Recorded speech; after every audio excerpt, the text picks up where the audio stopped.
everyone!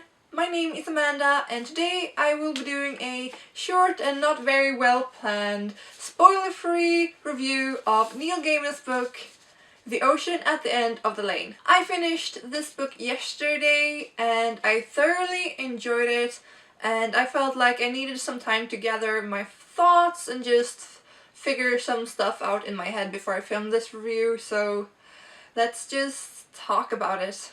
This book is not what I expected it to be honest, and I will not give you a synopsis or anything because I've been told that you should go into this story blind, which is what I did, and I think that is the best way to go about this book, honestly, because it's very unique and very different, and if you know what it's about then it kind of ruins the purpose a bit. I will tell you though that this is not contemporary.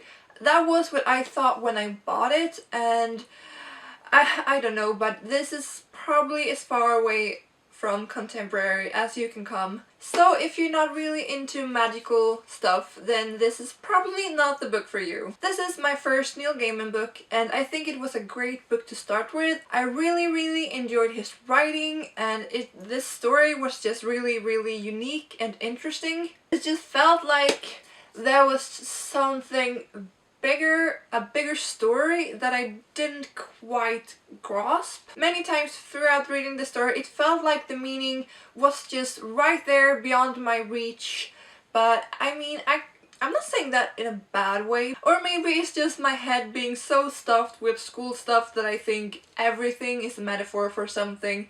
I don't know, but I really enjoyed that mystery aspect of it anyway, and I think that you're supposed to really find your own meaning with this book. It has a really interesting themes and it's a really different and interesting view on adulthood and childhood, which I thoroughly enjoyed throughout reading this book. And I really fell in love with the characters. The main character was just really believable and funny at times and sincere at times, and I just really enjoyed his point of view, and also the Hempstock family was really interesting, and from what I've heard the Hempstock family is a recurring thing throughout some of his other books, and I'm really interested in finding out more about them in his other works. This book was short, it was beautiful, just look at the cover, but also the writing was beautiful, and I will end this with saying that it is one of the most beautiful epilogues I've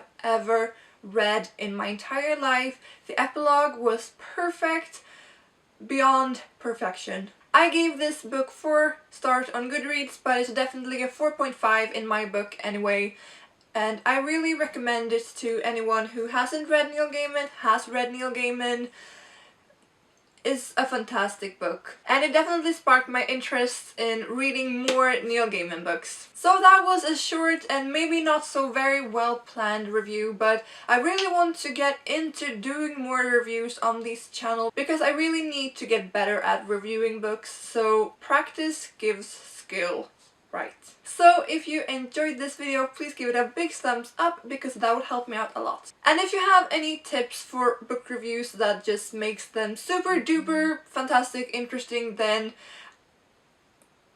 please tell me in the comments because that is something really I need to work on. Do not forget to subscribe, and I will see all of you guys in my next video, so stay tuned. Bye!